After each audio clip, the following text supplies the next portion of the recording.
Hello, hello, hello. Welcome, everybody. It's a huge turnout. So what I'm going to do is we're going to start with a land acknowledgement. So first of all, MUNSU acknowledges that we occupy space and work on unceded and unsurrendered Beothuk and Mi'kmaq territories. We would also like to recognize the Inuit of the Inuit of Nunatsiavut and Nunatukavut and the Innu of Nitassinan and their ancestors, the original people of Labrador. We acknowledge the land both as an explicit reminder of the historical and ongoing colonization taking place here in Canada, and as a reminder of the work yet to be done towards decolonization and reconciliation between the Indigenous peoples of this land, settlers, and the people who have historically and currently being violently displaced from their home territories. So, this process of colonization has infiltrated into academia, and we must be constantly aware of how the student movement can work to resist the systemic violence through the process of indigenization. I want to thank you so much to the Circle of First Nations, Métis, and Inuit for coming on stage and drumming for us. So thank you very much. Thank you for having us here this evening. Atili Hai Atiga Michaela Blake. Hello everyone, my name is Michaela Blake. Standing with me here tonight are Claire Yulin Beck, Emma McNeil, Nathan Catchway, Faye Joseph, and Beth Jacobs. We are speaking to you all as Indigenous students and alumni of Memorial University. The rising inaccessibility to higher education disproportionately impacts Indigenous students. Our communities have struggled to repair the intergenerational trauma that has been caused by colonialism through the actions of assimilation, the residential school system, the 60s scoop, the Indian Act, and countless other injustices. As a result of these attempts at cultural genocide, as well as the systemic oppression ingrained in Canadian society today, Indigenous people experience the highest rates of poverty in Canada. This makes accessing post-secondary education extremely difficult. The university structure as it exists today is a persisting colonial construct. We cannot forget that Memorial University campuses are literally built on the stolen lands of the Beothuk, Mi'kmaq, Innu, and Inuit. And the practices of the university are reflecting this history. Indigenous communities are collective, and our culture teaches us to care for each other. The strength of the whole is dependent on the individual. As such, knowledge is meant to be shared, passed from one person to another, and not limited to those who can afford to pay the bill. This system is even more hurtful when it is our knowledge and history that is being sold. Our languages are being offered to us as credit courses, and we are being charged $624 per course to relearn the languages that were stolen from us through violence. Many of our communities have lost our languages as a result of forced assimilation, and Indigenous languages across Canada are considered endangered or at risk. While we are excited that our languages are recognized and taught at more institutions, the high cost is placing our own languages out of reach. As the torchbearers for cultural continuance in Indigenous cultures, we need access to this knowledge. We must be able to pass this information on to our communities, our families, and our children. Accessibility to education does not just refer to financial accessibility. It also involves feeling safe and recognized when pursuing further studies. There is an ever-present culture of ignorance and insensitivity regarding indigeneity among the staff and students at Memorial University. Many non-Indigenous students are unaware of the diverse and complex history of Indigenous peoples in Canada. And for many, especially our international classmates, there's little to no opportunity to learn of these histories. For that reason, we are demanding that all degree programs at MUN must require the completion of an Indigenous history course before a student can qualify for graduation. Similar actions are needed for staff and faculty as well. Academic freedom has been used time and time again to justify open expressions of racism within the walls of this university. Despite many students coming forward with evidence of their experiences, the hierarchical structures of MUN protects those in power from ever being held accountable for perpetrating the negative stereotypes that continue to harm Indigenous peoples to this day. This leaves Indigenous students to bear the burden of decolonizing the classroom, fearing academic repercussions if we are to openly express our concerns. We are demanding that staff and faculty are held accountable for the inaccuracies they spread about Indigenous peoples, regardless of tenure status or position. This accountability would require a verbal apology, a written statement expressing that they understand their wrongdoing, and mandatory attendance of a cultural sensitivity training. Colonial mindsets have controlled the narrative for far too long, and it's time that we set the record straight on Indigenous culture and history in our country. We would like to remind Memorial that they committed to indigenization. And as Memorial claims, indigenization is a process whereby Indigenous people bring Indigenous ways of knowing, being, and doing into the spaces that are not designed for those ways. This should include, as we know, leadership and partnership, teaching and learning, research, and Indigenous student success. We do not see that happening right now. We also see a tokenistic perspective of what indigenization should be and decolonization. We call for more, we call for better. We know the hearts of those who are in leadership likely are intentional toward this. And we know that often people don't know how to do this. Listen to the Indigenous communities of your province. Listen to the people who are at the front lines. Listen to the students, because we know what we need. And if you don't do that, you are not doing indigenization. If we don't do that, you're not doing reconciliation. If you don't do that, we're not doing decolonization, and we are furthering the harm that we experience. Thank you. Thank you so much to the Circle of First Nations, Métis and Inuit. That was fantastic. So I want to invite to the stage our guests.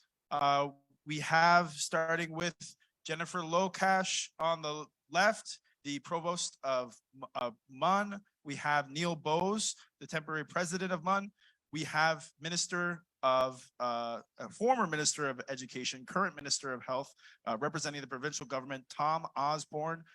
We also have in the House, Barry Petten, the PC education critic, and we also have NDP leader, Jim Dinn. So give our guests a round of applause. And I invite them to take a seat and enjoy our MUNSU branded water bottles. What I'm going to do is do a brief introduction. I'm going to go over the ground rules.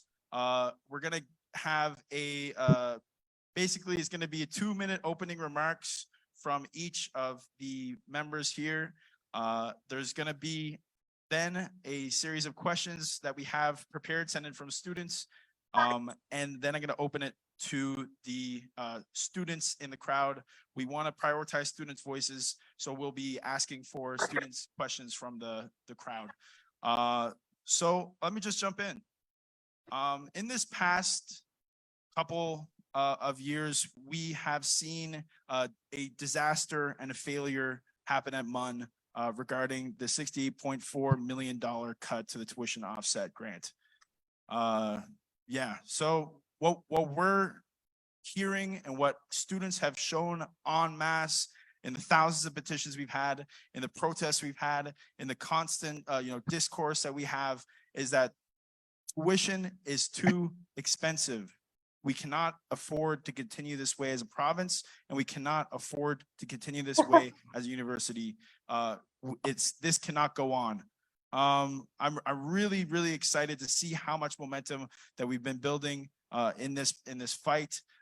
There's constant support from all members of the community, and I'm very pleased with the direction we're going, but it is not enough. We need to seek answers. We need to have everybody that is a stakeholder in the terms of the power of Memorial University, I think is represented in this room tonight, and I'm excited to hear from them and get some answers on where we're going as a university and where we're going with funding.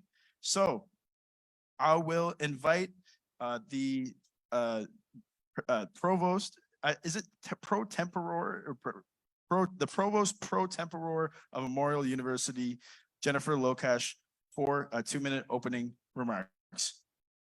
Thanks, John.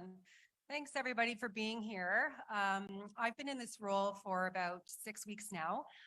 So I was not actually expecting that I was going to be speaking here tonight. So all I want to say is that I am happy to be here. I want to listen to everything you have to say. I'm taking it all in. I am interested in meeting with the students as regularly as they would like. We have a lot of work to do together, and I'm ready to help with that. So thanks for having us. And I'm very interested to listen to this conversation. Thank you very much. Next up, we have the is it pro-tempore as well? Okay, so we have the pro-tempore president of Memorial University, Neil Bose. Pro-tempore, yes, as it is. I'd like to thank the students for putting this on, MUNSU in particular. I think it's a really good event to hold. There are issues to discuss, and I think it's really worthwhile. We've been through some challenging times. We've probably been through one of the most challenging semesters Memorial has seen, certainly in its recent history. But I would say that we have a very strong team working together, and I have every confidence in my colleagues. I'd also like to say that I want to change the culture of the way the university has been operating over the last little while, certainly the way it appears to be to people. I want to move out and address as much as possible where we can, consolidate the searches for new people that we have in our leadership roles. I'd like to open up the processes of communication so that we explain more of what's going on. I'd like to get more staff members, staff and faculty members involved in the work of our Senate committees and so on. And I'd like to move towards more openness and transparency in the way we do things. I'm sure that it's going to be challenging to get all the way that it would be we'd like to go, but and not everyone, I'm sure, will agree with everything being completely transparent as much as they would like, but that's the intention, to try and improve things over the past. So thank you to the students for inviting us, and let's enjoy the evening. The Minister of Health, but here representing the provincial government, Tom Osbourne. Thank you to the Student Union for organizing this. Memorial University is an integral part of the province. It's vital, really, to the social fabric of Newfoundland and Labrador, and a key driver of the economic future of Newfoundland and Labrador. Memorial is going through a difficult period at the moment, and government looks forward to working with Memorial, with the Faculty Association, the Student Union, and staff to support Memorial University as it stabilizes itself. I understand the Minister of Education and the Premier met last week with the administration, the Faculty Association, and the Student Union. The meeting, I understand, was productive at the beginning of a more open and inclusive communication between all parties. One of the issues that was hotly debated and talked about at that meeting was the topic of tuition. And I know that that will come up here tonight as well. I do want to acknowledge that, and I believe that the Premier had mentioned it yesterday and at the meeting as well, that Memorial had brought a plan to government to increase tuition. The plan did not see the elimination of the tuition freeze, but that tuition, the funding to freeze the tuitions would have been maintained by Memorial. So that went against the principles government believed of the tuition freeze funding. And government started the process of 5 years of elimination of that funding and putting that funding into student loans and grant programs. I do know that we have some of the best student loan and grant programs in the country. If you don't mind, Tom, I'm just gonna, just in the interest of time, I'm just gonna cut you off there. Sorry about that.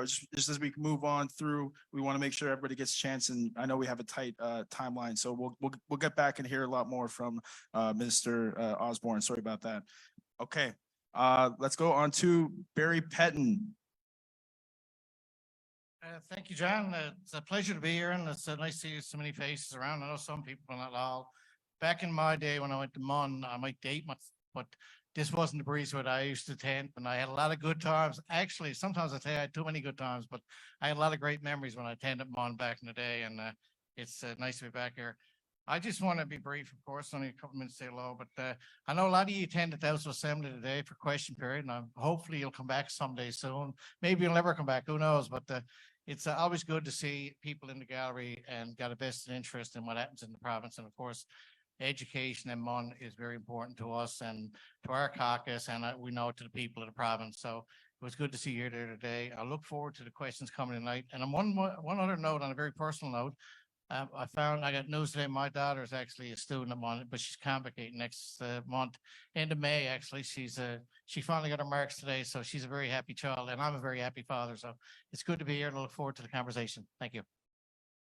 Thank you, PC education critic Barry Petten. Let's go on to provincial NDP leader Jim Dinn.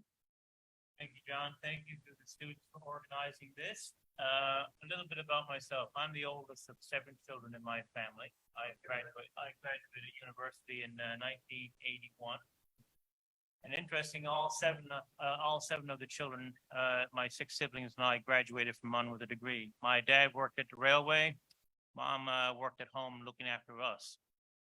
I can tell you that one thing that was very clear early on in my upbringing is that the importance of getting a good education, as my mother would say, so you wouldn't have to dig ditches for a living. But the fact is about getting that education. That was the key thing. My children went to Memorial. When I was a student, I lived at home. My parents subsidized, I guess, my education, but it meant that I was able to earn enough at my summer job at the $3.25 minimum wage, whatever it was at that time, to pay for 2 terms tuition and books. I suspect that right now it would be very difficult for many students, even living at home, to pay for a full year's tuition on a minimum wage job through the summer. And that tells you just how far we've gone in making it unaffordable. I certainly thank the students for driving the narrative.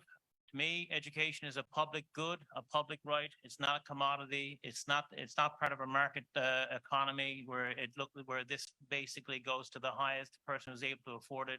But it comes down to, if we want stability and a lack of chaos in the system, then it comes to funding it and making sure that we're not cutting it back and then blaming the university for the problem. Thank you. Thank you, Jim. All right. So what we're going to do now is move into prepared questions. I'm going to invite the people that are either asking these questions or reading them from students that have sent in the questions. So to start off, I want to invite Isabel to the floor, to the crowd mic, to ask the prepared question from student. So my question is, ever since the $68.4 million was cut to post-secondary education and the subsequent doubling of tuition fees at Memorial University, students have been pulled into a back and forth between the government and the university administration about who is responsible. The government has repeatedly stated that they had no choice but to cut the Memorial University operating grant because former President Timmins had informed them of plans to hike tuition regardless. The university has repeatedly stated that it had no choice but to hike tuition fees because of this loss of funding. We are asking here today if the leaders from all sides, be that the administration, members of government, and those on the opposition, are committed to rectifying this and reinstating not only funding post-secondary education, but the immediate lowering of tuition fees and the elimination of differential fees. Thank you. All right, fantastic question. I think we'll start off the questioning with Neil Bose. And just to reiterate, the direct question would be, if the government were to refund Memorial's refund Memorial's tuition offset, would tuition go back to the 20-year freeze? It probably couldn't go back to the original levels because the 68.4 million, it's all a question of exactly how that how much that offset is now relevant to with inflation and things in place. But certainly there would be changes if that would be put in place. And I'd also say that a lot of talk in the last few minutes actually about the need for certain students and the less need for other students. And so the government student loans and grants program is a very good way of distributing that, so long as students who are in need don't fall through the cracks of the system. So I think I should probably stop there and let my colleagues answer as well. So yeah, just to follow up on that, Bose, Dr. Bose. So if the grants were effective, why have we seen a 19.1% dip in enrollment this past September? The 19.1% drop in enrollment definitely was a sort of shock of the system last year in September, when the fees were brought up the level they were. Then, of course, we expected there to be a significant change in the enrollment. We also know that some students registered earlier that year to ensure that they were caught into starting their degree programs early, to ensure they remained in the older fee cycle system. Until we have at least one other year and possibly a couple of other years, we're not sure exactly the level of enrollment in first year in the September intake. All right, I'll go to Dr. Lokash next to speak for the Memorial Administration on the point of I'll just reiterate the question to help us out. If the $68.4 million cut to post-secondary education is refunded, how will that work towards bringing back the 20-year freeze and back to the lower tuition rate? Thank you for the question. I am not actually able to answer that question myself. That would be a decision that we would have to make collectively, and many people would be involved in deciding what to do if the funding changed from the government. Okay, and what do you make of the drastic 19.1% dip in enrollment after the doubling of tuition? So that is a little bit concerning, obviously. We're hoping that is going to change a little bit. We'll have to see what happens with the fall intake for this year. But it's definitely a concern. And one of our focuses right now is on recruitment and retention. And that's definitely going to be something we're going to be working on. All right, thank you very much. Let's move on to Minister Osbourne. I'll just rephrase the question. Recently, the Premier yesterday at CBC told reporters that the provincial government is looking to has made a commitment to reconsider the $68.4 million cut. What do you make of that? And can you specify the plan for the provincial government? In what process will you be reevaluating it? And how will that be worked toward reducing tuition at Memorial? The previous answer to mine, I think I will expand on that a little bit. I think we need all parties together. The Premier had committed to working collaboratively and openly, improving dialogue between all parties, including the executive, the administration, MUNFA, the MUN Student Union, and government. The Premier had indicated that he would take the concerns regarding tuition and funding, have that dialogue with all parties, do further analysis, and look at what potential options are there. So I think the key is working together and bringing all parties together to talk about what those options are. And so as you're experiencing cabinet, what is this process of reconsideration going to look like in terms of, seeing how this past 2 years have progressed? Well, I think, I can say that the dialogue between the most senior levels of government and Dr. Bose and the most senior levels at Memorial have improved considerably. I think that's a key first step in working through and stabilizing the situation at Memorial University right now. The institution is too important to the province. We need to stabilize it, but that does take collaboration. It does take working together. Thank you, Mr. Osbourne. I'll just continue down to PC education critic Barry Petten. What do you make of all this, and what is the PC's commitment to tuition offset grant? Thanks, John. Well, actually, as a matter of fact, I think that we were always been very supportive of the tuition freeze and the grants and what have you. And on going forward basis, it's like everything, you'd have to analyze the cost. But I guess to go back to the question, and probably somewhat the elephant in the room, is what value you put on education. So, you cut this grant, and then you say that, one wanted to increase tuition, so you in turn cut the grant.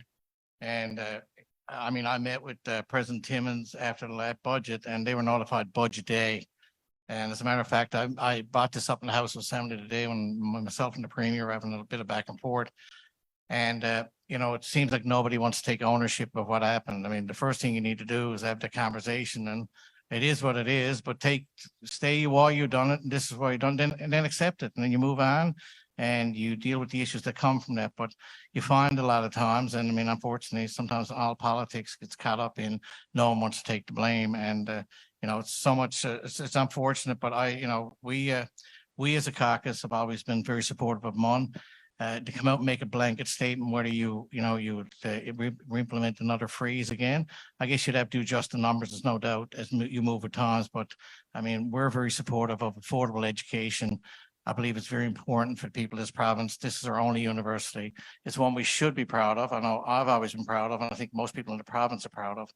And unfortunately, lately, we've been in the lows for a lot of the wrong reasons. And it is what it is. Again, that's the reality. It's how you deal with it going forward. And hopefully we do move forward in the right way, but we should always never take our eye off the prize, which is education and making it affordable. It shouldn't be priced at a range.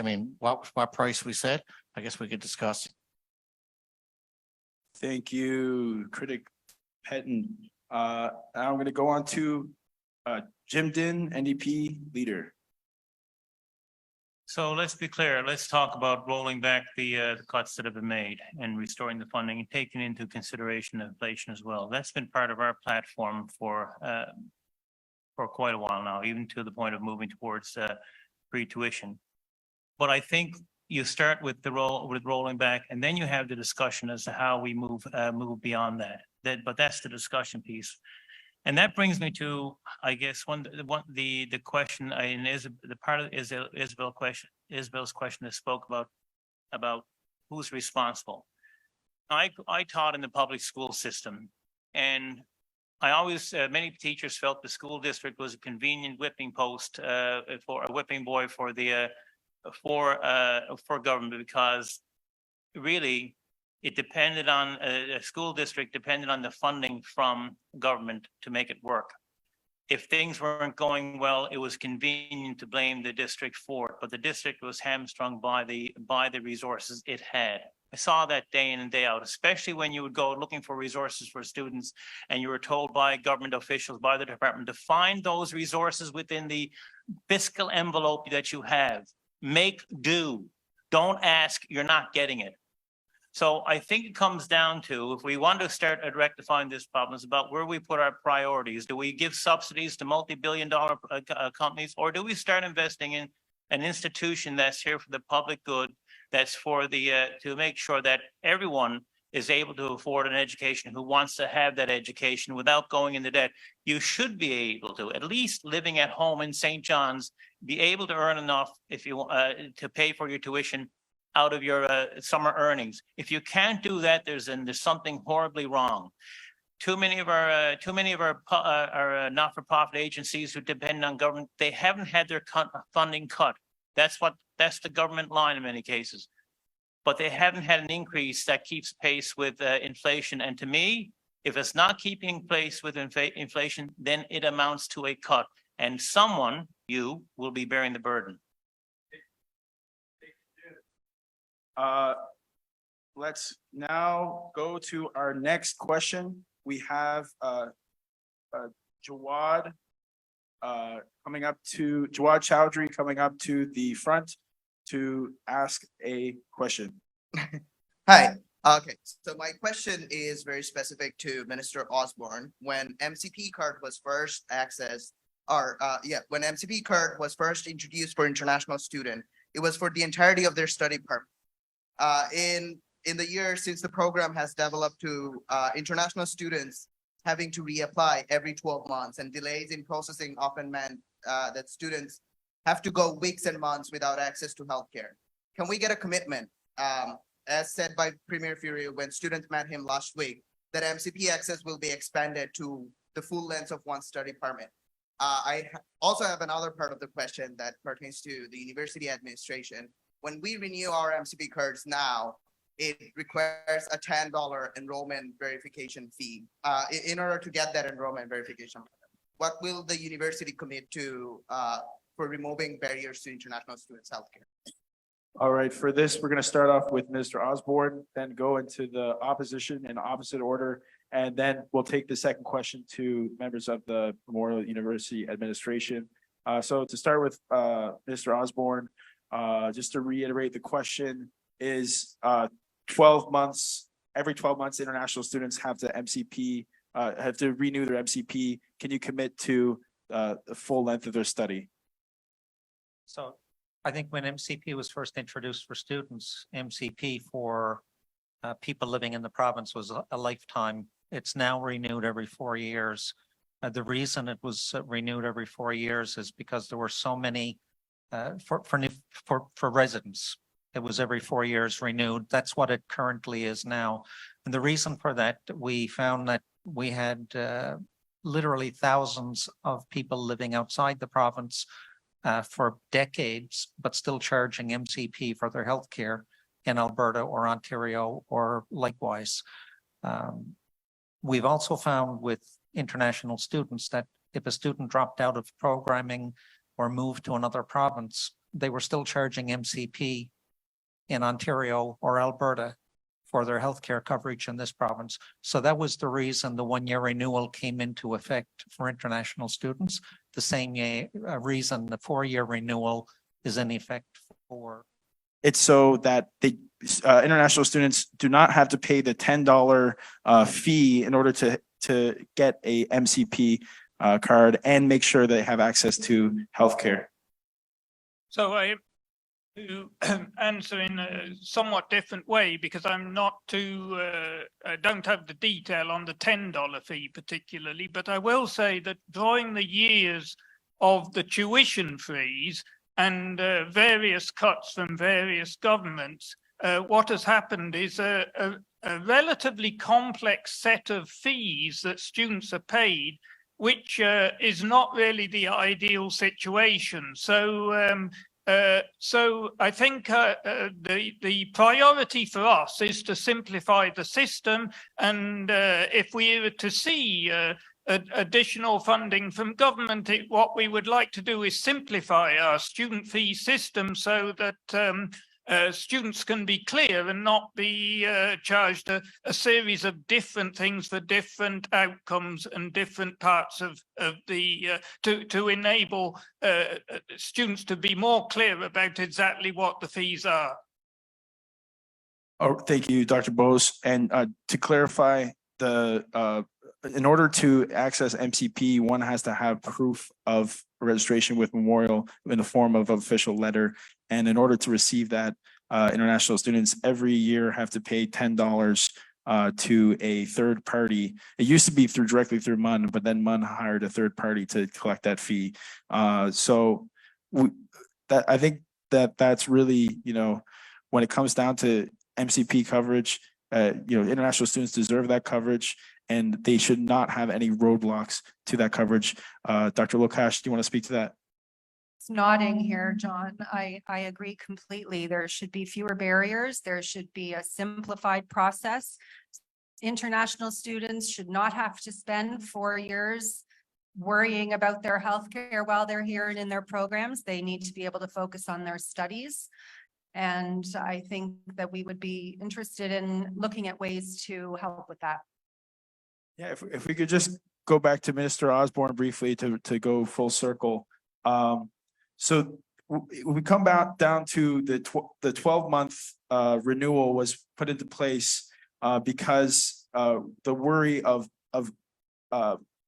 Newfoundland and Labrador paying for other provinces' healthcare. How can you work out with the provinces in order to solve that so that international students do not see gaps in their healthcare coverage? Yeah, and I think that's important, and I agree that there shouldn't be a gap in healthcare coverage. If a student at Memorial leaves and goes to the University of Toronto, obviously this province shouldn't be paying for their healthcare while attending school in Toronto. That was the intent of the 1-year renewal once they registered for university here again. But I agree that, we should look between the government and the university in how we can simplify that process so that if they're making a hospital visit in this province, that they're not without health coverage. So I commit to taking that back to government to see how we can streamline that. But I think it is important to ensure that the safeguard is there for the taxpayers of this province, that if a student decides to leave and go to a different province, that we're not paying for the healthcare in the other province. But there has to be a way that we can streamline it. Thank you, Mr. Osbourne. All right, and now I invite a next question from our MUNSU's Executive Director of Student Life, Eli Pittman. Hi, this question is for the university administration specifically. The manner in which President Timmins, former President Timmins left her role has caused extensive harm for Indigenous students. We have been questioned about our identities over the last several months. We've been seen under a microscope just for existing at this university as Indigenous. How does the university intend to rectify this harm, center these students on the way forward, and offer them the support necessary beginning to heal? And we'll start with Dr. Bose. Thank you for the question. The departure of President Timmins has left, or ex-President Timmins has left us in a situation of requiring to look very hard at what Indigenous identity is, and in that process, there needs to be the involvement primarily of Indigenous voices as well as Indigenous students, including Indigenous students. That process is complicated. We've been going through all types of meetings. In the last week, I personally have met with the leaders of the Indigenous groups in this province. And the route forward is definitely a lot more complicated than we initially thought. So that process is ongoing, will become known as we put it in place. And as we do that, we need to be very careful of how Indigenous students are feel within being part of the institution, make them welcome, as you have indicated, and definitely part of that process. Just to follow up on that, how have the Indigenous students so far been listened to and been involved in the decision making? And if Dr. Lokash wants to take that question as well, it's all right. Start and Dr. Lokash and follow. The right at the beginning of the soon after Dr. Timmins' departure into a leave, our Indigenous office did hold a forum of Indigenous students that was held specifically for students, and also a second one, I believe, with Indigenous staff. And that was the start of the process, but really that is just the start. And will student voices be heard on the roundtable discussions that go forward? The student voices will be part of whatever process we take forward going to address these issues. Absolutely. Right, I'll move to Dr. Lokash. I would just agree with that. We must engage all of our Indigenous students. Eli, thank you for the question. It's crucial. Perhaps we haven't done a good enough job of that. I hear what you're saying about harm that's been done, and we need to hear from our students, our whole community, of how we can rectify that. Next up, we have a question from Alida Zaydel. Is Alida here? Oh, there. This kind of interlocks with that last question, but what is the status of Indigenous roundtables happening with the university, and how will students be priorities and protected in this discussion? I'll start again with Dr. Bose. To some extent, I've already addressed as much as I can on that, but I'll repeat what I was saying, that the roundtable that was envisaged, we've had lots of discussions over the last week with the leaders of the different Indigenous groups and governments and communities in the province. The route that was originally envisaged can't proceed in the way that it was envisaged, but we are working on as thoughtful a process as we can to address the issues that were originally planned to be addressed by the discussions that would have made up the round table. And I will say, as I said a few minutes ago, that student voices will be a part of that, need to be a part of that. Thank you. Dr. Lokash? I agree with that comment. All right. Next up, we have incoming MUNSU Director of Advocacy, Mackenzie Broders, coming up for a question. So I actually have two questions. One is a student question, but one I just want to call us back to the first question that was asked briefly. So we were talking about the tuition fee increases and responsibility that goes along with that. Earlier today in the House of Assembly, the government, I won't say now whether it was the Premier or Minister Haggie, I can't remember off the top of my head, but the statement was made that the 20% decrease in enrollments was a normal fluctuation in university enrollments. Dr. Bose and Dr. Lokash just did not necessarily confirm that, and did sort of admit that it was partially because of the tuition increase. So I'm wondering, what is the communication issue between the government and the university? Why can't you seem to get your stories straight? I know we just, in the discussion about MCP access for international students, we brought up communication between the university and the government. That obviously is already not great. So what is the issue there, and what can we hope to see to improve that going forward? All right, with that question, I'll start with Mr. Osbourne. I think communication between the university and government has certainly improved of late. I think we can expect that will continue. I do understand from the meeting of all stakeholders with the Premier and the Minister of Education, that it was productive, there was good dialogue. The Premier had asked that that dialogue continue. I know in listening to a scrum the Premier did, I believe yesterday or the day before, he said that, you know, there are many factors that may have led to that. I know that international student enrollment between last year and this year increased 16%, but overall there is a decrease in enrollment. Is it due to declining a school or a grade 12 population? Is it due to increased tuition?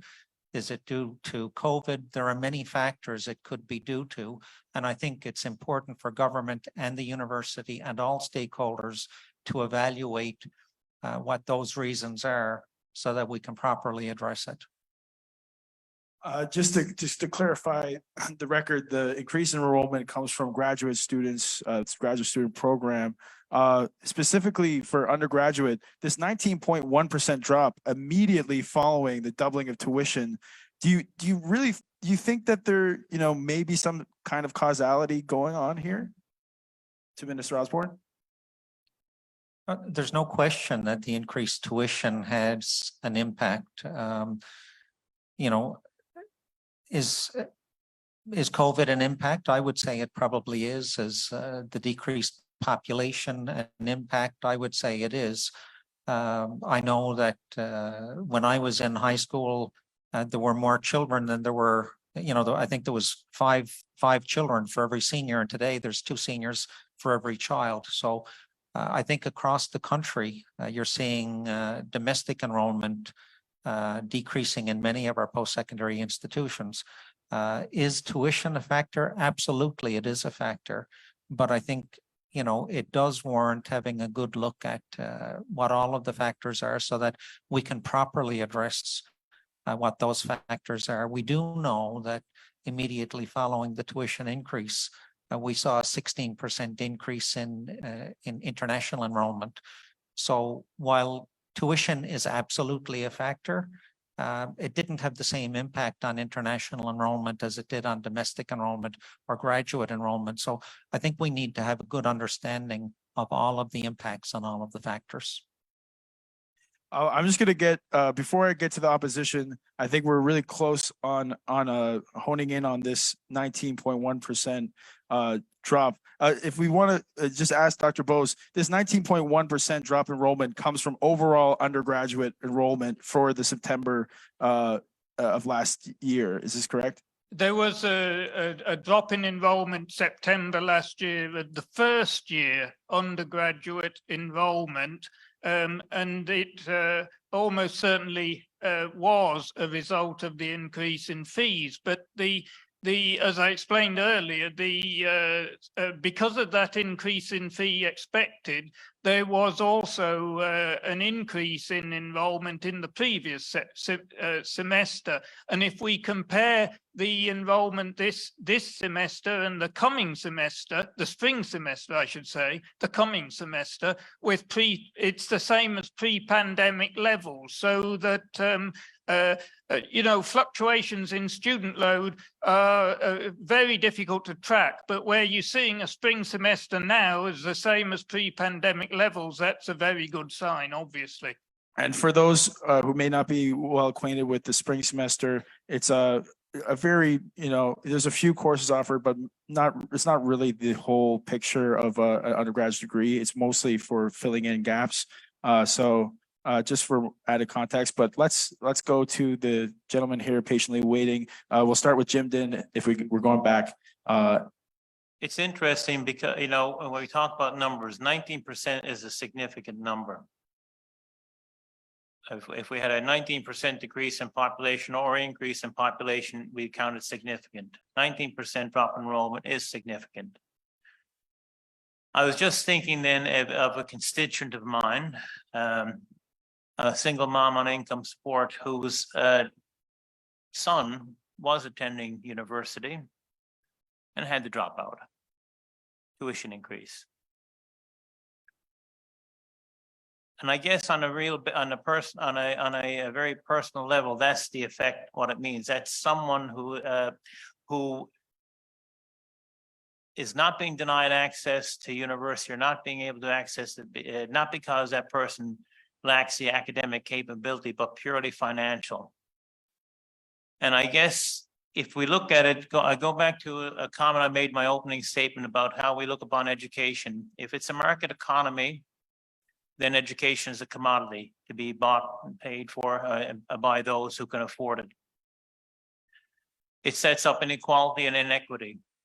Now, inequity is built into that into a market economy. So whether you sit in first class or the steerage in an airplane, there's an equity, but it still doesn't affect whether you get there or not. But when it's applied to university or to public goods such as education, it has severe consequences, whether it's the healthcare system or the education system. So whether there's correlation or causality, the fact is that immediately following the tuition increase, you had this drop. At some point, I think we've got this government, whatever stripe, has got to take its head out of the sand and realize that its economic cuts are going to have some very real personal consequences for individuals who are trying to make their mind decide whether they're going to pursue post-secondary or not, or pursue it somewhere else. Thank you, Jim. Let's go to PC education critic Barry Petten. Thanks, John. Yeah, I guess the question is how we got here. I mean, it's a point, as a finger pointing game a lot of times. And like I said earlier, it's taking ownership. And I was in the House of Assembly today, and I think I was the one asking this question. So, some of the responses you get back are very offensive. And I think when I say they're offensive, they don't offend me. I've been there long enough now. I don't get upset over it. But I think I always say this a lot of times. And when you're in opposition side, you see that firsthand. We're asking questions a lot of time, whether it's for you, the students, it could be for the MUNSU staff. I know I spoke out a lot during the strike. And it's not about scoring political points a lot of times. It's what we do as an opposition. That's our role. Our role is to hold government to account, ask tough questions, and hopefully a lot of times you look for tough answers. We don't always get those, and it comes back to, is enrollment, drop in enrollment the result of the tuition? No doubt. Is the cost sticker shock? Yeah. A lot of people look at the price and it's gone up, and it's a lot more expensive than their sister or brother or their other friend paid, and they get a fright. But a lot of it's coming down to, I think, cost of living. And it's affecting all people in the province. It's being priced out at a range for a lot of people. And when you say affordable education, I mean, that needs to go right across the board. Some people are fortunate enough to not have that as an issue, but there's a lot of people not so fortunate. So we'll continue to ask those questions, but that is a good question that you ask. And, as one point I noticed that today was when the questions got tough, I know the Premier alluded to the fact, and I never responded in the House to it, but I'll just point, I don't really care, I'll bring it up here. But he said I was weaponizing MUN. And I laughed because it didn't deserve a response then. I really don't now, but it comes down to, I'll make no apologies for asking questions. And the saying goes, no question's a bad question. There's never a stupid question. Every question got a purpose, but every question deserves an answer. And unfortunately, we don't always get those answers. So that's a interesting anecdote from earlier. I forgot to mention, but earlier today, around 40 or so, maybe less, students came out to the House of Assembly, and we were there to see a petition being presented by NDP leader Jim Dinn, and some fiery lines of questioning from PC education critic Barry Petten, as well as Jim Dinn, and some interesting responses from the Premier and Minister of Education John Haggie.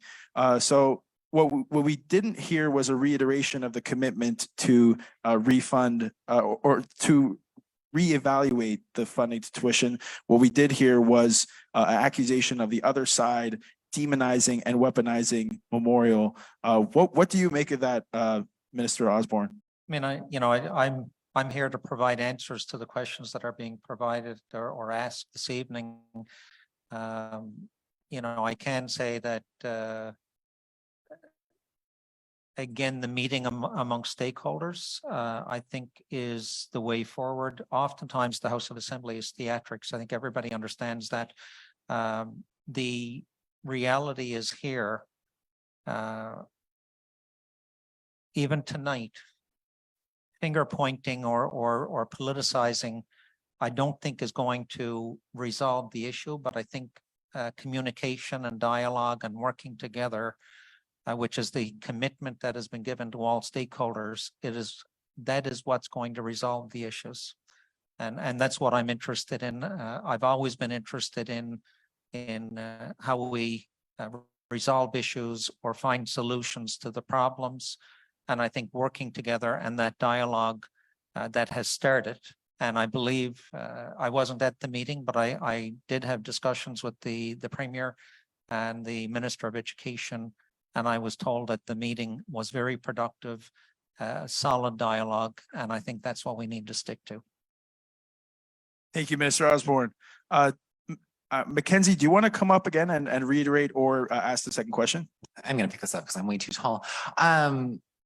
Ask the second question or reiterate my first question? It applies to administration, or you can just move on. It's up to you. Cool. So I have a question here that was submitted by a student.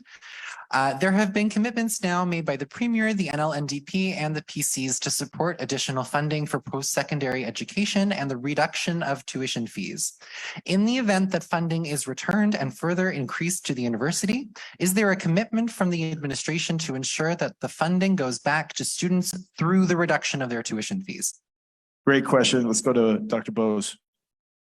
So we need to see the levels, and as I said earlier, what we would aim to do is simplify the tuition and reduce the complexity, and that will reduce the fee overall charges to students. Dr. Lokash. I'm not sure what to say in response to that, because again, these are conversations that we have to have together. You know, your first question, Mackenzie, was a little bit about communication and some of the lines of communication not working as well as they might. And I think that that is the real priority for us, that we have a lot of work to do there. And I think that's the direction we need to go in. We got to start repairing the communication. You know, you've had a commitment from President Bose to greater transparency and collegiality, and that's the commitment that we're making. That we want to have these conversations. We're all in this together, and we want to keep those lines open and the information flowing better. Great. And just to circle back to Dr. Bose for just a second, so the narrative of that's coming out recently, the tuition hike came out of the office of the president. So is the philosophy in the president's office changed now? Will you commit to if the funding is there, putting back the tuition, the 20-year long tuition freeze? Any changes in tuition is not just, as you put it, coming out of the president's office. Is that the tuition levels are actually set by the Board of Regents, but you're right in the sense that senior executive would look at the tuition levels, but we also have to look at the overall budget situation, and we can't commit to changing fees until we know what the overall budget situation is. So the two things are absolutely linked, and so until we know that there's increase in funding, and then there's obviously no ability to move on the tuition fee system. But as I've explained, I am optimistic that we can continue with our very good relationship, or get an improving relationship with government, and have those discussions to see what we can do and where we can go. Thank you very much. Let's move on to the next question, which we're going to get from Bruce March. Can you hear me? All right, perfect. The current student loan program excludes non-domestic students and students taking fewer than 5 courses. It was reported that in a meeting with Premier Ferry last week, he told students that there would be a reevaluation of these requirements for the student loan program and an examination of increasing grants over loans. Is this a change? Is this a change that government is interested in making? Yeah. For this, we'll start with Minister Osbourne and then go in opposite order to Barry and Jim. Yeah, so I can reiterate what the Premier had indicated in that meeting with the stakeholders, is that it is something that he's willing to put additional consideration and analysis into, would take it away and work with the stakeholders. There is a process within government and within Memorial for these discussions, but I think the dialogue has started, and I look forward to that continued dialogue between all stakeholders. But I think there is definitely a willingness to look at those issues. Fantastic. Let's move on to PC Education Critic. I'm just going to reiterate the question again. The current student loan program excludes non-domestic students and students taking fewer than 5 courses. When we met with Premier Fury, he told students that they're going to reevaluate this. Is this a change that you will welcome or would like to push forward? Oh, well, obviously, yes. I mean, I think that's a good idea. Review, I guess, is not a commitment. It's that, you're agreeing to listen, I guess, but we'd have to wait and see after review what they do. But I mean, I see no issue with that. And on to NDP leader Jim Dinn. Any loan and grant system, if I remember correctly, it's tied up in, again, paperwork, bureaucracy, means testing, you name it. And there's not always guaranteed that you're going to get it. But let's go back to one of the reasons, I guess the main reason you call this meeting tonight, about lowering tuition. In many ways, lowering tuition eliminates the need for a significant loan. So let's deal with that first of all. But certainly when it comes to when I look at what full-time meant to me as a student, it was 5 courses.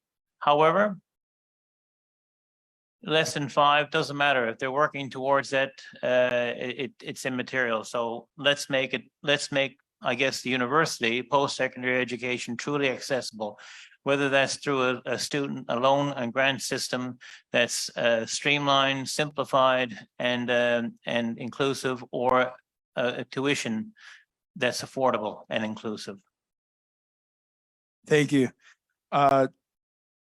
Just to reiterate and come back to Minister real quick. So the Memorial University qualifies full-time student as 3 courses, and yet in order to qualify for provincial grants, one has to be taking 5 courses, which the provincial government considers full-time. Will we see this being changed over the course of the considerations with Memorial?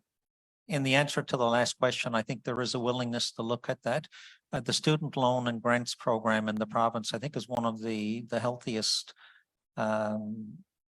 across the country. And even in terms of loans, individuals who pass their courses and get their degree are eligible. The vast majority are eligible for 100% provincial loan forgiveness. So the government has focused very heavily on loans and grants in the province to ensure that we have one of the most robust programs across the country.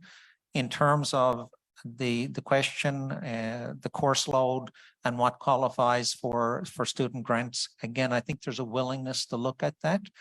I don't think I can make the commitment at the table tonight because it does involve discussion with the stakeholders, but through the student loan program, I think government has provided and continues to provide one of the most robust grant programs and loan forgiveness programs across the country. So we've made the commitment. We are certainly willing to look at other the course load as you'd indicated. All right, let's move on to the next question, which we're going to get from Nicholas Keogh. Come to the floor, Nicholas. Hi, so this is also for admin. In the event that the government does not uphold this commitment to reconsider their funding, will the Memorial University administration publicly lobby the government for this funding? And I wanted to mention as well that in the late 90s and early 2000s, the university president would actually publicly lobby for this government funding. And we have not seen that in the past administration, and that's what we're looking for. Thank you. Great question. Let's hear from Dr. Bose. We have as good a relationship as we could possibly have at the moment with the government, and I would like to see that improve. And the administration will do what it can to ensure that that relationship remains good, so that we can get the best benefits for Memorial University. So our actions will be chosen on the basis of what's best for the university. And so would the idea behind this be that if Memorial's president were to come out and advocate for students or advocate for funding publicly, that would hurt the relationship of between government and Memorial? We are in continual discussions with the government, and I want to ensure that's my aim, to keep it that way. I hope the government does too, and the indication is they do. So I think it's a positive sign for Memorial. And Dr. Lokash. I don't really have anything to add to that. I wasn't involved in these conversations recently, but I am very heartened to know that the relationship is improving. You can certainly see that. I think people are feeling that, and that's the direction we need to be moving in. Keep those, again, back to communication. Keep that healthy, open communication. Awesome. Let's go to Minister Osbourne, because this is involving government. If the President Memorial were to come out and publicly lobby for students' tuition and for more funding to make post-secondary education more affordable, would that affect the relationship between Memorial and the provincial government? I think there have been presidents in the past who have lobbied government, but the relationship was maintained and government were able to work through that. So, I think it depends on the individual who's sitting at the helm, the relationship between the administration and the government. All right. Next up, we have a question from Brooke Sims. If you want to come up to the podium or mic. Totally. Hi, I'm Brooke. I'm the nursing students representative. So my question is largely for Minister Osbourne. So as a nursing student, these tuition increases, which could be happening, are obviously going to impact us a lot, especially due to the fact that over the course of our program, we've got an additional 1,600 hours of work on the clinical floor that we're not getting compensation for, and that we're actually paying to do. So that is further taking time away from earning money that could potentially offset the cost of tuition. What I want to know is, how do you plan to keep us nursing students here in the province? What kind of benefits do you plan on implementing to keep us here, as opposed to going to other provinces where we would be getting better sign-on benefits as well as better base wages? Fantastic question. Luckily, Minister Osbourne is in the unique position of being both the health minister and the former education minister.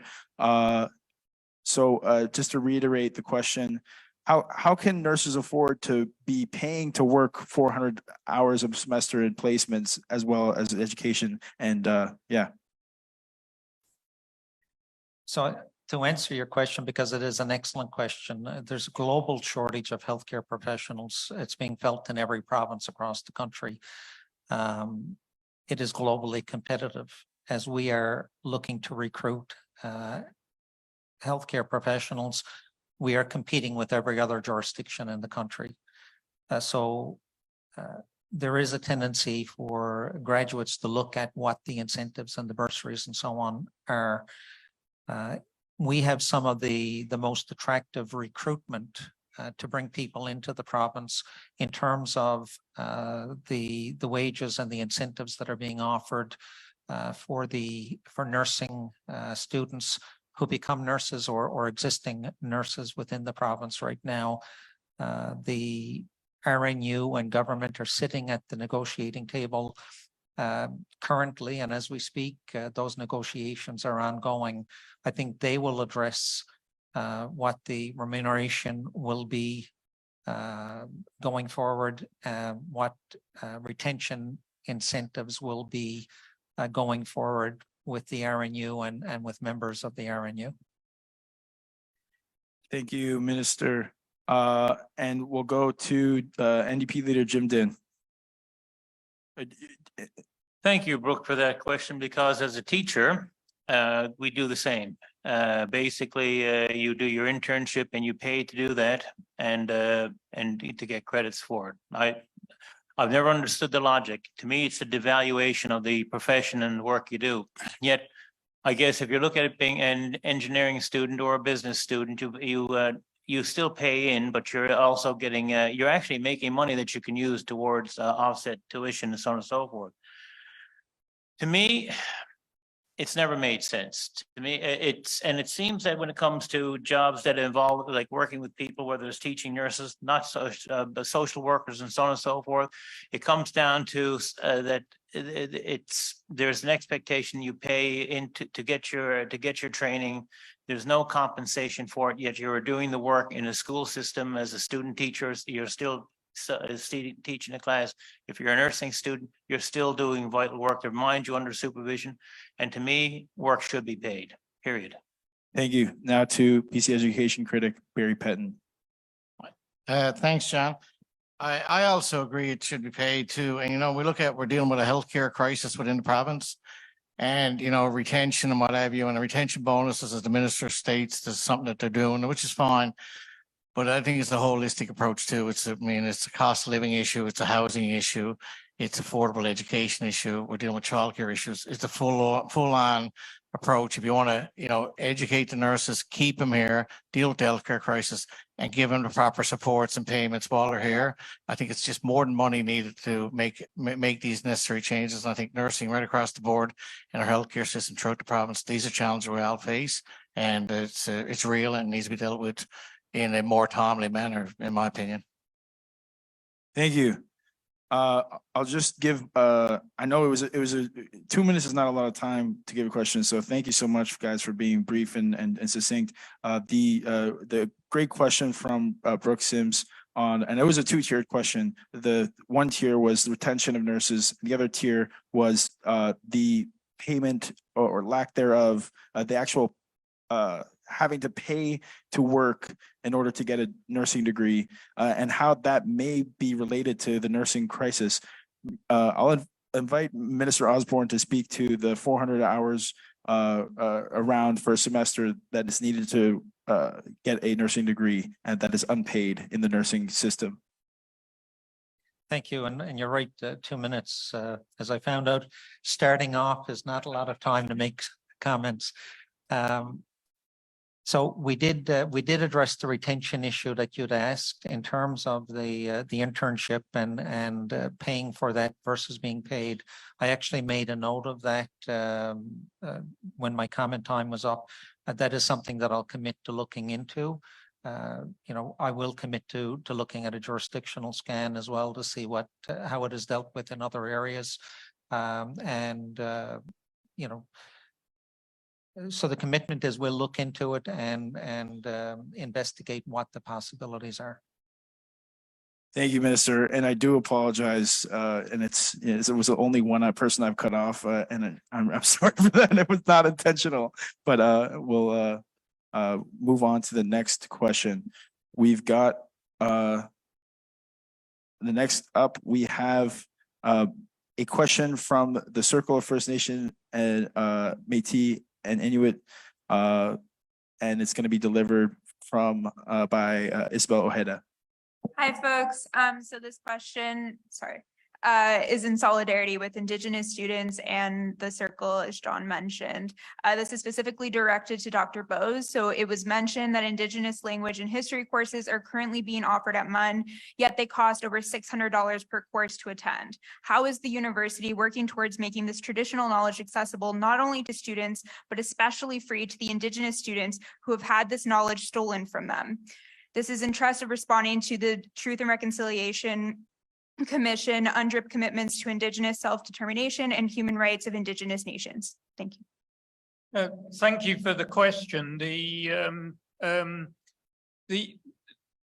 The cost of this course, same as any other course, and the government grant and loan program, which the minister has talked about, allows for the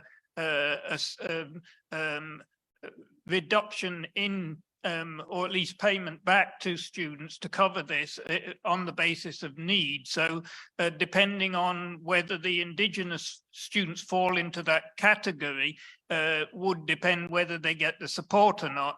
And also, I think the minister has indicated that he will take back to education the discussion about the cracks that certain students fall through and are not able to access those. And there's another issue here, which I would say that it's very important too, which was referred to earlier by the students who were involved with the performance at the beginning, that those courses that are taught by true Indigenous people who are able to provide the education in a way that's absolutely meaningful. And Dr. Lokash.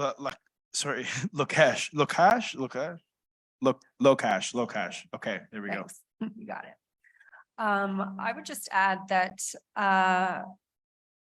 I'd like to talk about ways of making those courses more accessible to Indigenous students. I'd like to open that conversation. Thank you. Now we'll move on to the next question from Mia Twells. I'm gonna come up to the front. Hi. Okay, so this is my question. The process to acquire permanent residency following graduation is incredibly difficult and has left many recent graduates in precarious situations when they attempt to stay. Will you commit to simplifying the process from a student permit to a permanent residency? I'll start with the minister. Thank you, and thank you for the question, because it is vitally important to the growth of the population in the province and to our economy. That is a discussion that I've had with our federal counterparts, because it is important.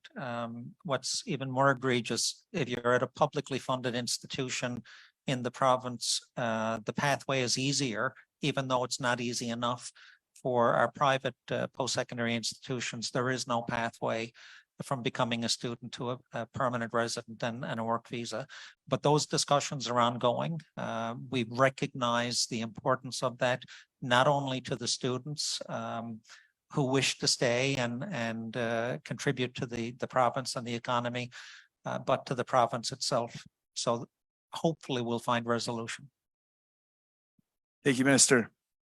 We'll go to PC education critic Barry Petten. Thanks, John.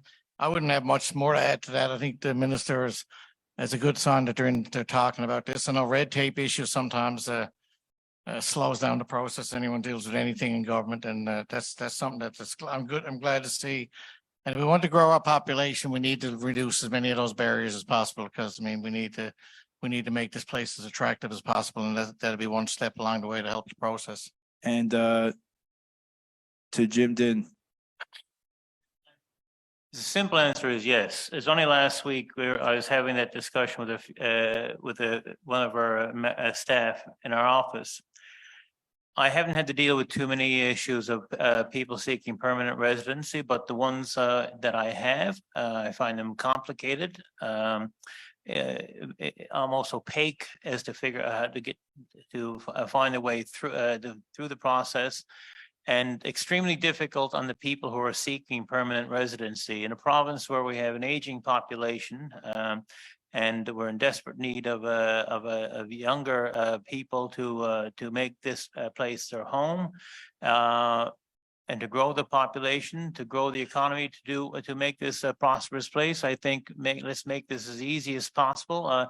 I figure if anyone comes to university here and especially this time of the year with the climate, and they're willing to stick it out for 4 years, they've earned their right to be here. Thank you. Next question we have from for incoming MUNSU Executive Director of Finance, Mahbub Alam. Hello. So my question is, international students pay 4.5 times the fees of domestic students, in addition to the cultural community and knowledge that these students have brought to the province, and the racism behind this policy. With an aging population, Newfoundland and Labrador needs immigration to ensure provincial growth. A statement by the Office of Immigration, Population Growth and Skills confirmed this last week when they stated that it is because of immigration our population has grown. Students are being used as cash cows, and the additional money they put back into the economy proves this exploitation. With this in mind, will you commit to eliminating differential fees and ensuring any future changes to the fee structure at Memorial includes international students? Thank you. And for this, we'll start with Dr. Bose. So all around the world, international students, the fees that universities charged are really rated against other universities all over Canada, all over the world. And the fees here in Memorial are actually at the low end of those at that level across the world. There's also indication, very, very strong indication that the level of fees is used as a level of value of the program. So if the fee is too low, then in fact the level of education is seen by certain countries at least as low quality education. So that the route round this is to look at the fees and to set the fees, and then look at certain scholarships at entrance level, and that's something that we will be looking at over the next few months and year or so. And just to add some more context, Memorial currently has the highest international student fees in Atlantic Canada, being, the comparison. If international students are choosing to come to Atlantic Canada, we are the most expensive. What do you make of that, Dr. Bose? So as I explained, on an international scale, where we may be the highest in Atlantic Canada, but we're certainly not the highest in Canada. I think you're very, very well aware of that. The level of fees is seen as a level of quality, rightly or wrongly, but that's the way it is viewed in certain countries. Having a level of fee can, as I said, can be offset by entrance scholarships, which brings the fee down in the first year at least. And once a student has been here, they're eligible for other scholarships. Thank you, Dr. Bose. Dr. Lokash, you want to speak to that? I'd like to add that I think we have an absolute responsibility to do better for our international students. They are paying a lot of money, and I think that we can ensure that the services that we provide to them are better. That we are working on that. That is a priority. And I think I'll leave it there. We have a responsibility to do that and the will to do that as well. Fantastic.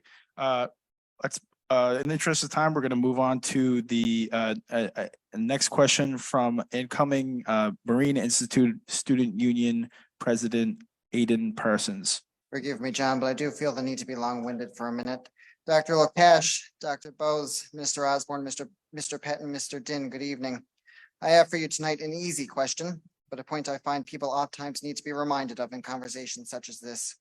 My name is Aidan Parsons, and as of late, I find myself in a position where I represent the students of the Fisheries and Marine Institute of Memorial University of Newfoundland and Labrador. MI is 700 full-time students strong and many more part-time students beyond that. It provides an education to students from around the province, the country, and the world.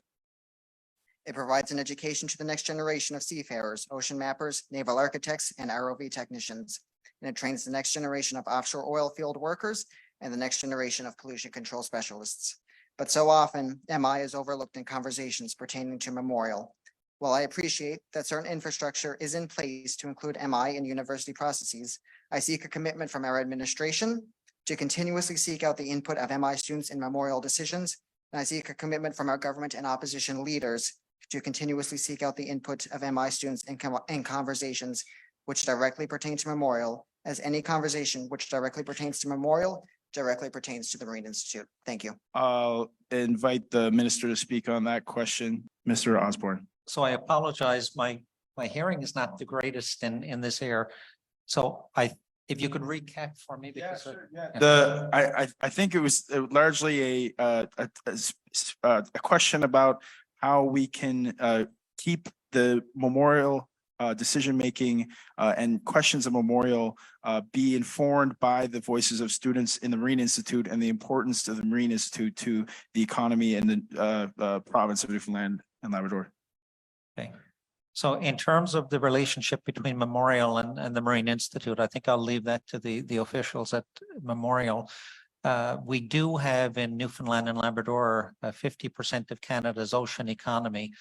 So the Marine Institute is absolutely vital. It is one of the most widely recognized and celebrated marine educational institutions in the world.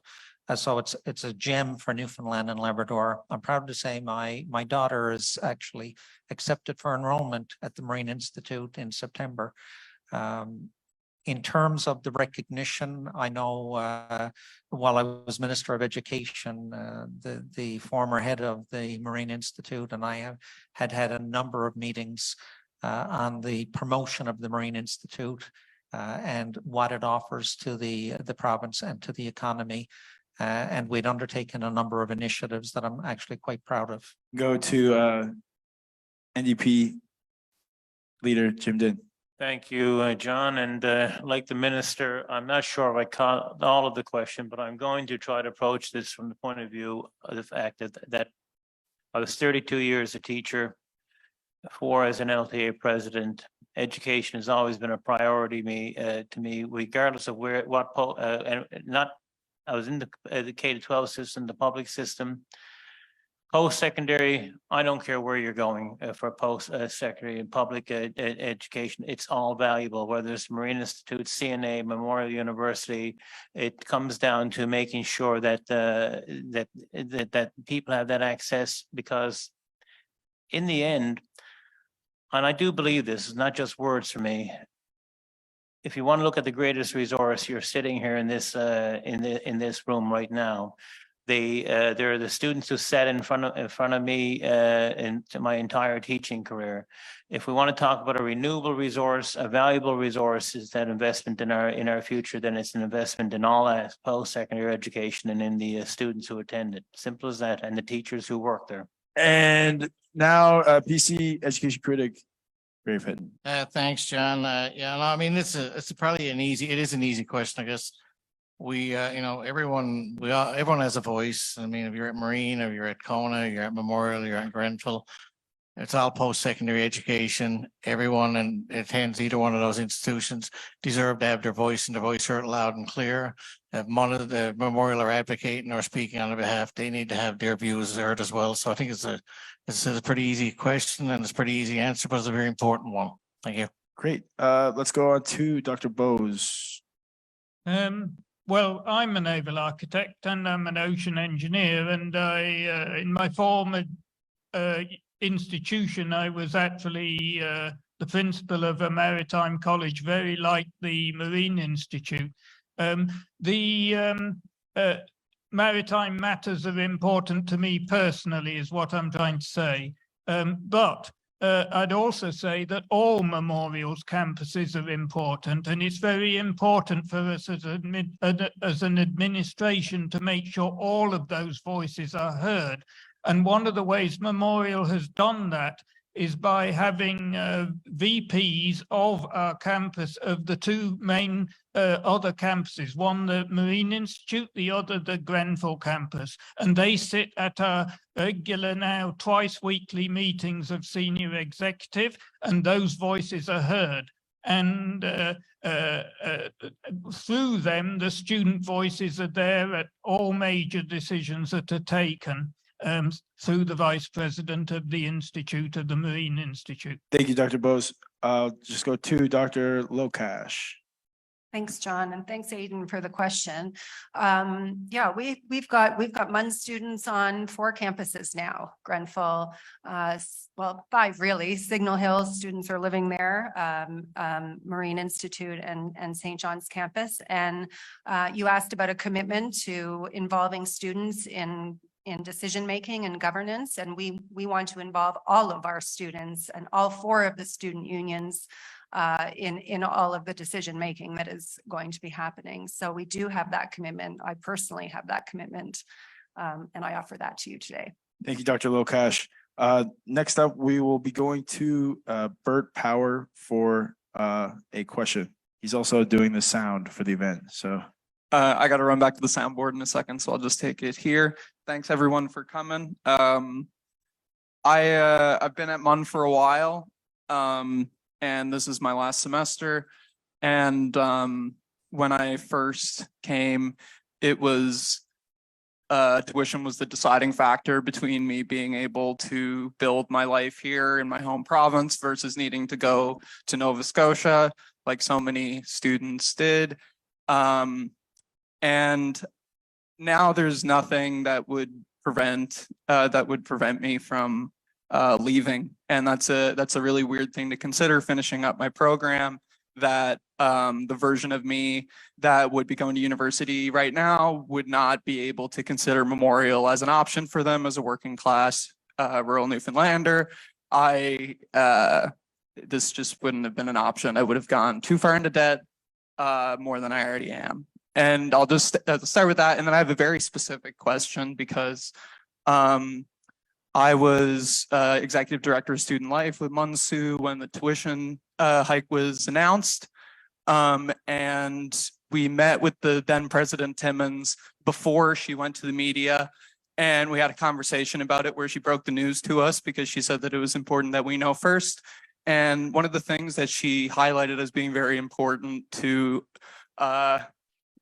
communicate to us was that the university's hands were tied and that the government approached them saying that these cuts were going to be made from the budget to the Memorial University and that MUN had to make these adjustments, including the tuition increase, in order to make do.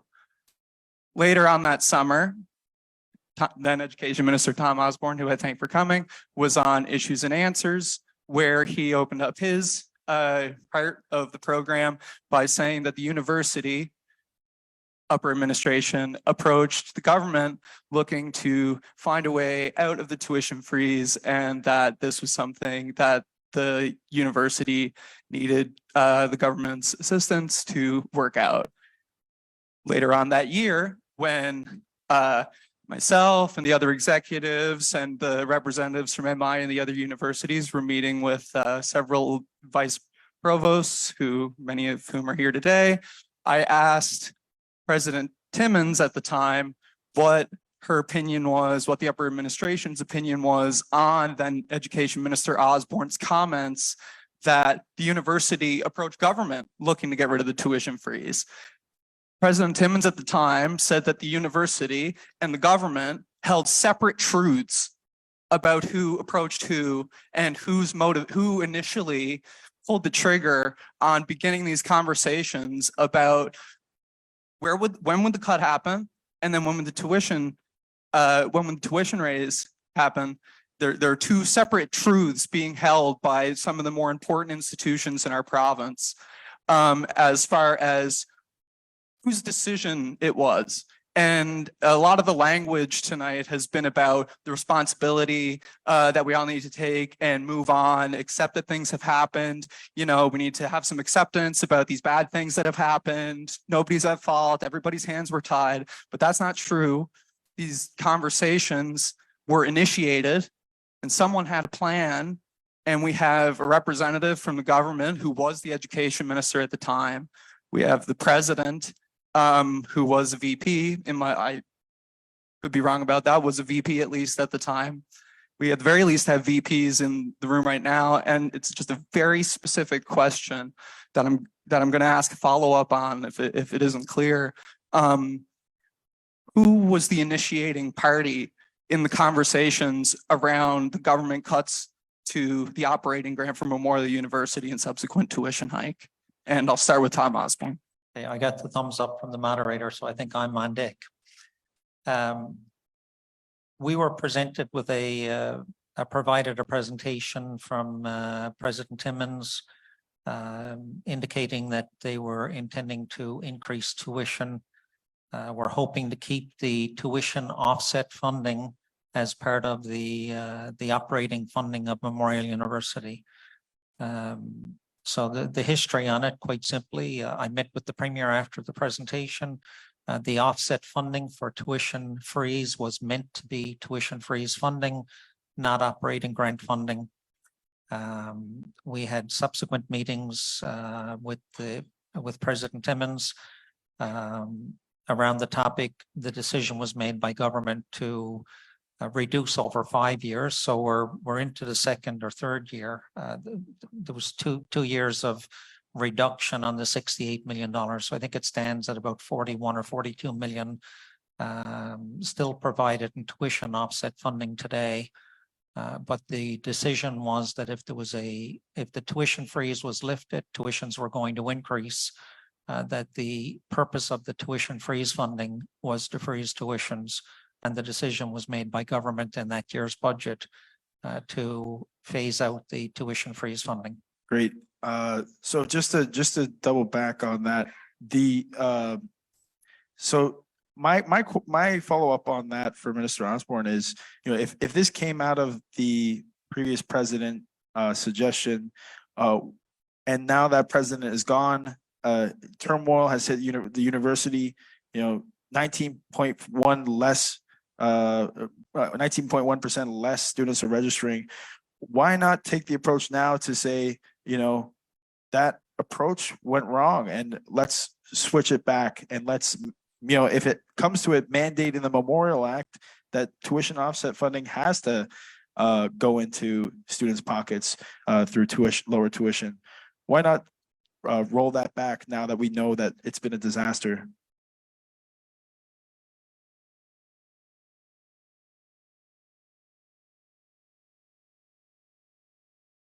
Mr. Osbourne.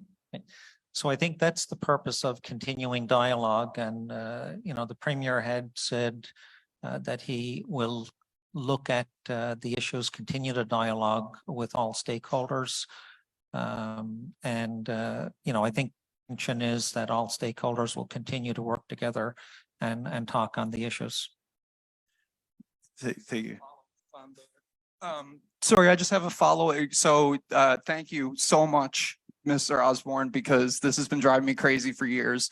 And so just to 100% clarify, if I can get some clarification from upper administration of the university, that'd be amazing, that upper administration approached the provincial government with a presentation, with a plan, requesting that the tuition offset grant be instead funneled into the operating grant of the university overall. And when that was denied, the plan was put in place to cut that tuition offset, subsequently raise tuition. So President Bose or Dr. Lokash, is that an accurate summation that the university approached the government initially with presentation that had been planned about the diversion of tuition offset money toward other parts of the university's funding? That's a question for Dr. Bose or Lokash. I can't actually answer that categorically, because the actual discussion about increasing the increase of fees at the university actually was put forward by many groups at various times over the past 15, 20 years, I understand. And so who approached who initially is very difficult to unpick at this time. But it's the position of the government that the university approached them. Well, that may be the case, but it depends on what time base you're really talking about. Minister Osbourne, the president is wondering what timeline you were referencing when you said that the university approached them with a presentation looking to remove the tuition offset. Can you clarify? I can't give you the exact date. But it wasn't 15 years ago? No, it was while I was Minister of Education, and it was a number of months prior to the budget where the announcement was made. Okay, so recently. Okay. Does that check out, Dr. Bose? Does it help what? You were talking the discussion about the increasing fees at the university had been put forward by many groups over many years, is what I said. Yeah. So that's just to clarify for everybody.